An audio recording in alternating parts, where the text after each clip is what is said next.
Na madrugada de 26 de abril de 1996, uma explosão rompeu o silêncio na Ucrânia soviética. O reator 4 da usina nuclear de Chernobyl havia acabado de explodir. Aquela noite, o que começou como um simples teste de rotina se transformaria em um dos maiores desastres da história da humanidade. E tudo isso por uma sucessão de erros humanos. A radiação liberada naquele momento foi 400 vezes maior do que a bomba atômica de Hiroshima. E enquanto as chamas consumiam o reator exposto, uma cidade inteira dormia, inconsciente do perigo invisível que pairava sobre suas cabeças. Neste vídeo, vamos desvendar os mistérios por trás do maior acidente nuclear da história. Vamos descobrir o que realmente aconteceu naquela noite, na sala de controle do reator 4 da usina nuclear de Chernobyl. O contexto histórico. Para entender o que aconteceu naquela noite, precisamos voltar no tempo. Estamos nos anos 80. E o mundo está dividido entre duas potências, os Estados Unidos da América e a União Soviética. A Guerra Fria não se resumia apenas a armas e exércitos. Era também uma disputa tecnológica e energética. A URSS apostava na energia nuclear como símbolo de progresso e poder. Em 1970, a construção da usina de Chernobyl começou. Era uma das maiores da União Soviética, localizada a cerca de 130 quilômetros de Kiev, na Ucrânia. Seu objetivo era claro: fornecer energia para toda a região. A cidade de Pripyat, fundada para abrigar os trabalhadores da usina, cresceu rapidamente. Pripyat era uma cidade jovem. A maioria dos moradores tinha menos de 30 anos.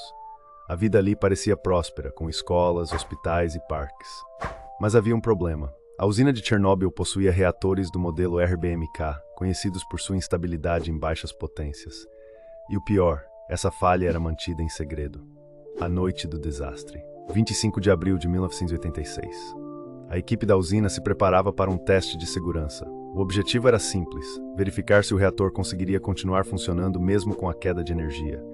Se tudo desse certo, o reator permaneceria resfriado até que os geradores de emergência entrassem em ação. Mas havia um problema. O teste já havia sido adiado várias vezes, e naquela noite, o engenheiro responsável, Anatoly Dyatlov, estava impaciente. A equipe, composta por operadores jovens e inexperientes, recebeu ordens claras: realizar o teste, independentemente do horário ou das condições. Às 1h23 da manhã, os operadores começaram a reduzir a potência do reator 4. Mas devido a erros de operação, a potência caiu drasticamente, muito além do recomendado. O reator se tornou instável. Em vez de interromper o teste, Dyatlov ordenou que continuassem. O sistema de resfriamento foi desligado. A pressão no reator aumentava a cada segundo, e então veio a decisão fatal. Eles pressionaram o botão de emergência, o AZ5. Esse botão deveria desligar o reator, mas causou o efeito contrário. As hastes de controle projetadas para conter a reação nuclear tinham pontas de grafite. Ao serem inseridas dentro do reator, aumentaram a potência de forma descontrolada. O resultado foi uma explosão devastadora. A tampa concreto do reator, que pesava mais de 500 toneladas, foi arremessada para fora, destruindo o telhado da usina. O reator 4 foi destruído em segundos. Fragmentos radioativos foram lançados no ar. O núcleo do reator ficou exposto e uma nuvem de radiação começou a se espalhar pela atmosfera. Os heróis de Chernobyl. Os primeiros a responder foram os bombeiros de Pripyat. Eles não sabiam que estavam lidando com um reator aberto. Para eles era apenas um incêndio comum. Alguns deles chegaram a segurar com as próprias mãos os fragmentos de grafite arremessados de dentro do núcleo do reator. Cada minuto próximo ao dali reduzia suas chances de sobrevivência. Os bombeiros heróicos que lutaram contra as chamas naquela noite morreram nos dias seguintes. Eles pagaram com a vida por erros que não cometeram. O encobrimento soviético. Enquanto a radiação se espalhava, as autoridades soviéticas demoraram a agir. A falta de responsabilidade deles custaria milhares de vidas. A cidade de Pripyat não foi evacuada imediatamente. As crianças brincavam nas ruas enquanto partículas radioativas caíam do céu. Somente 36 horas depois, a cidade começou a ser evacuada. Mais de 49 mil pessoas deixaram suas casas, acreditando que voltariam em poucos dias. O impacto global e o julgamento.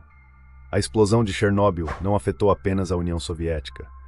Nuvens de material radioativo se espalharam pela Europa, contaminando áreas a milhares de quilômetros de distância. O mundo descobriu a tragédia de Chernobyl pela mídia ocidental. não pela União Soviética, que tentava a todo custo encobrir o desastre. Em 1987, os engenheiros responsáveis foram julgados. Anatoly Dyatlov, o supervisor da noite do acidente, foi condenado a 10 anos de prisão. Mas a culpa não recaía apenas sobre eles. O sistema soviético, com sua falta de transparência, foi um dos principais responsáveis pelo desastre. O legado. Hoje, Pripyat é uma cidade fantasma. A radiação ainda persiste. Mas a área se tornou um símbolo do que acontece quando a arrogância humana encontra a tecnologia sem responsabilidade. Se você gostou desse vídeo, curta, comente e compartilhe. Inscreva-se no canal para mais histórias que marcaram como esta.